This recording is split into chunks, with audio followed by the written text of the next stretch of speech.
நம்ம பிள்ளைகள் எல்லாம் நல்லா இருக்கணும் தான் நம்ம நினைப்போம். பிள்ளைகளுக்கு ஒரு ட்ரெஸ் வாங்கி கொடுக்க போறேன்னு வைங்க, பிள்ளைகளுக்கு கடையில கூட்டு போய் ட்ரெஸ் வாங்கி கொடுக்கும் போது அந்த பிள்ளைகளுக்கு நம்ம என்ன சொல்லுவோம், நல்ல ட்ரெஸ்ஸா எடு, நல்ல பேண்டா எடு அப்படின்னு சொல்லுவோம். இல்ல கிழிச்சு போன பேண்ட், இல்ல அதுக்கு பிடிச்சது எடுன்னு சொல்லுவோமா? சொல்லுவோம். அப்ப உலகத்துல எல்லாமே நம்ம வந்து நல்லது பெஸ்ட் அதுதான் நம்ம வந்து எடுக்கிறதுக்கே பிரயாசப்படுறோம். அப்ப நம்ம நல்லா இருக்கணும் தான் நம்மளும் என்ன பண்றோம், ஆசைப்படுறோம்.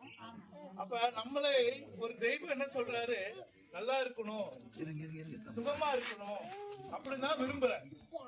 உலகத்துல எத்தனையோ தெய்வங்கள் இருக்கு, இல்லைன்னு சொல்லல. ஆனா அதுல பெஸ்ட்னு ஒண்ணு இருக்குல்ல, அதுதான் நம்ம பார்க்கணும். உலகத்துல வந்து நிறைய இருந்தாலும் பெஸ்ட் அப்படின்னு சொல்லும் போது அது ஒண்ணுதான்.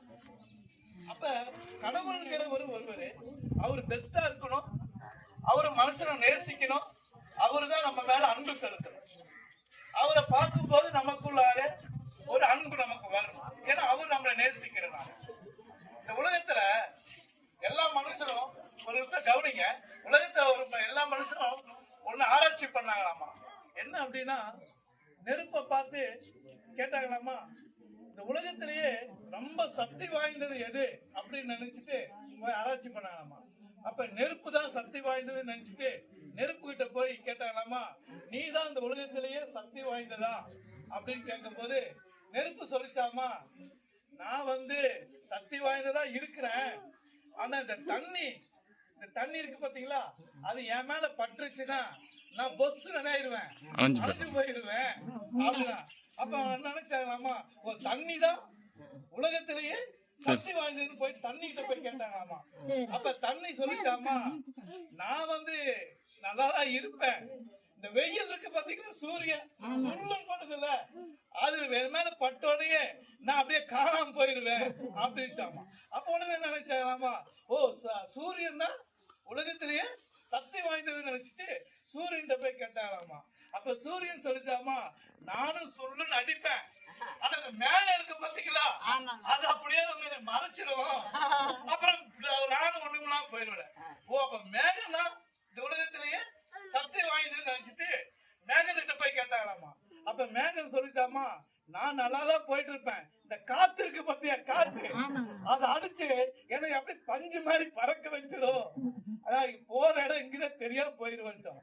ஓ அப்ப காத்துதான் உலகத்திலேயே சக்தி வாய்ந்து நினைச்சிட்டு அந்த காத்துக்கிட்ட போய் கேட்டாங்களாமா. காத்து சொல்லிச்சாமா, நான் வேகமா தான் புறப்படுவேன், இந்த மலை மாதிரி மலை சுத்தியில இருக்க மலை, அந்த மலையில போய் அடிச்சோடனே நான் எங்க போறேன்னு தெரியாது.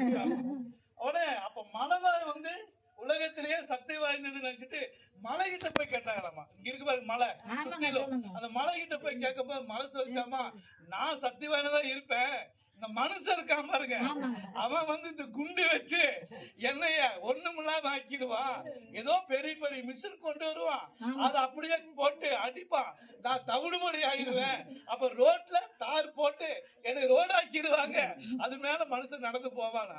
ஓ அப்ப மனுஷன் தான் சக்தி வாய்ந்ததுன்னு நினைச்சிட்டு மனுஷன் போய் கேட்டாலாமா. இப்ப மனுஷன் சொன்னாலாமா, நான் சக்தி வாய்ந்தா இருப்பேன், ஆனா சாவுன்னு ஒண்ணு இருக்கு பாத்தீங்களா, மரணம், அது அப்படியே வந்துச்சுன்னா டொஸ் நான் போயிடுவேன்.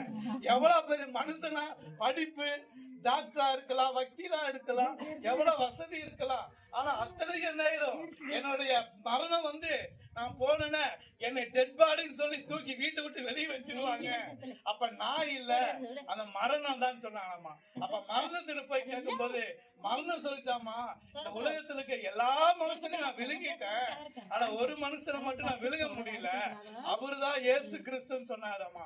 அப்ப அந்த மரணத்தை சொல்லிச்சாமா, அவரு மரித்தாரு, மரணத்தை விழுங்கினாரு, ஆனா 3ஆம் நாள் உயிர் தெளிந்து இன்னைக்கும் ஜனங்கள் மத்தியில அவரை யாரு இயேசுன்னு கூப்பிடுறாங்களோ அவங்க மத்தியில நின்னுட்டு அவங்களுக்கு உதவி செய்யறாரு. அவங்க கஷ்டப்படும் போது அவங்க பக்கத்துல நின்று அவங்களுக்கு உதவி செய்யறாரு. ஒரு வியாதி வந்துச்சுன்னா அற்புதம் செய்யறாரு, நல்ல குழந்தைகளை படிக்க வைக்கிறாரு, ஏழை எளிய ஜனங்களை நேசிக்கிறாரு அப்படின்னு சொன்னாங்களாமா. அப்ப உலகத்திலேயே அதிகமான சக்தி வாய்ந்த மனுஷன், கடவுளாய் வந்த ஒரே மனுஷன் யாருன்னா அது இயேசு கிறிஸ்து மட்டும்தான்.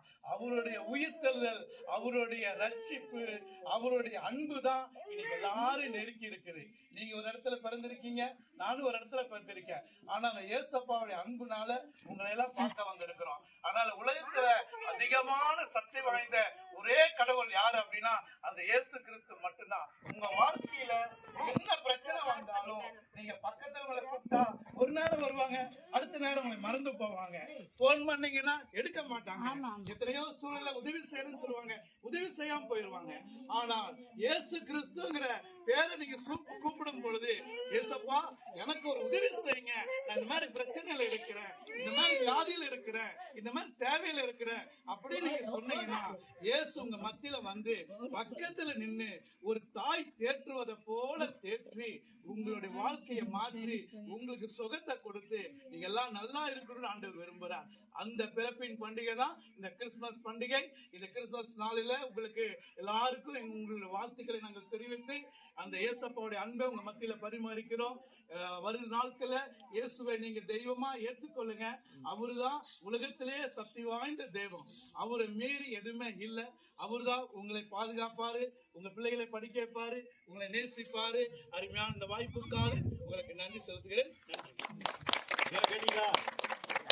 பெரிய தெய்வம் சொல்லிட்டாரு. உலகத்திலே வல்லமை வாய்ந்த பெரிய தெய்வம் யாரு?